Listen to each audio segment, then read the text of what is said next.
So thinking about the new news ecosystem, and the challenges and opportunities that affords news organizations, do you guys think, how can news organizations make that work for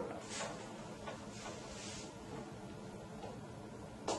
I guess, put another way, the tools I outlined this morning, I know I kind of breezed through them, but when you guys were when I was describing them and you were reading what they can do, did you have any ideas of how you might be able to use that, either, in this class or even in other classes, or say, like I was saying before, if you're a volunteer for, your church or a nonprofit, do you guys have any ideas of how they can use those tools? Oh, right now, like, when we write an article about a national thing that happens or something that we didn't witness, like, Flickr really comes in handy to get pictures that don't have to have rights to by going girls trouble. Excellent. Yeah, and that's one thing I love. You can if you do an advanced search on Flickr, you can search for only Creative Commons. And you kind of Creative Commons licenses, whereas basically the person who uploaded it said, hey, I want people to use this, I'm not trying to make money off of it. I want other people to benefit from my work. So some of it you have to pay attention to the requirements. Some want you to kind of attribute it in a certain way.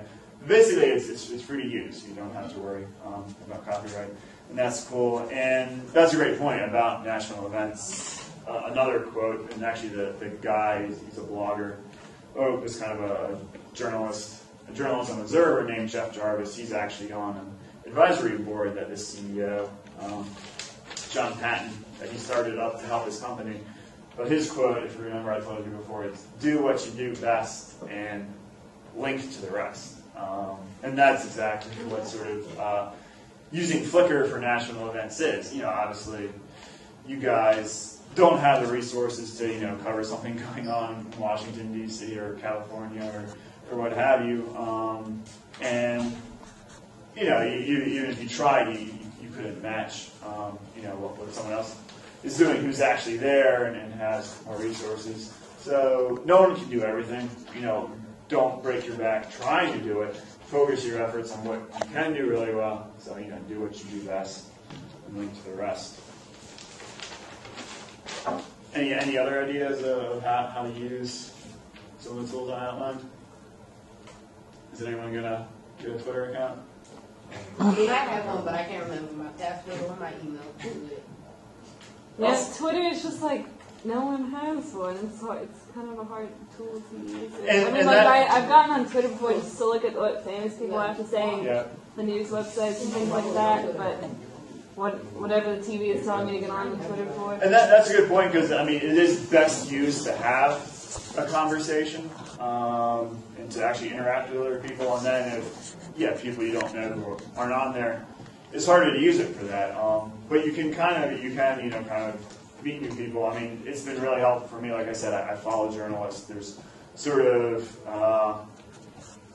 vlogs and just sort of, people who are tuned into that scene and study it, and they're constantly sort of making observations and linking out to articles about, some of these trends I've been talking about. So I'm trying to come up with an idea for a paper, and I've had to write a few research papers on these 2 semesters, as you might have to in a graduate program.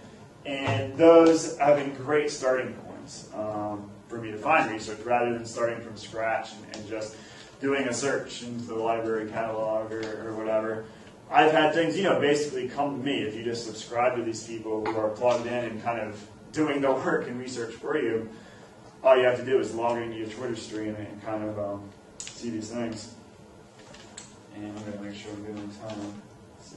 All right, I only have a few minutes, but I understand Ms. Latta kind of read the article to you in class, and I guess you said you guys maybe skimmed the comments, but didn't really read the comments. You kind of just read the article, which is fine. And actually, I'm probably not as good as always reading the comments on things as I should be. But my point would be is try to make a habit of doing that. That's kind of the whole big thing, that it is two-way, and this is true or for some articles or some blogs. sure for some than others, but a lot of times sort of the conversation and what people add after the fact can be more interesting than the article itself, or at least it sort of introduces something new. And also, comment on stuff. It's an opportunity to participate. Like in this case, you could, but it probably wouldn't be really appropriate. Like, you know, for me or for you guys to email this guy. You know, John Paton, CEO of this 18 newspaper company. I'm sure. I mean, I think he even has it on his blog somewhere. You can probably find it. You can find his email address, but you know, it'd probably be a little out of line just to randomly email him. But it's kind of more appropriate on the blog. I mean, people expect anyone and everyone, you know, to comment on the material, and they're actually happy to see it. So this is like stuff like this. You know, this is your chance. You can talk to a CEO of a media company. I mean, you know, how cool is that? And, you know, I mean, you have to write professionally and kind of, you know, say something intelligent or ask intelligent questions, but you know, there's nothing stopping you from hopping on here and saying, hey, you know, we were learning about this in class, and I was thinking of doing this for my school newspaper. What do you think? Or, you know, I think this is really cool. What your company's doing, what did you think about this? You know, that's perfect. People, it's not only like legitimate people, blog authors love when people do that.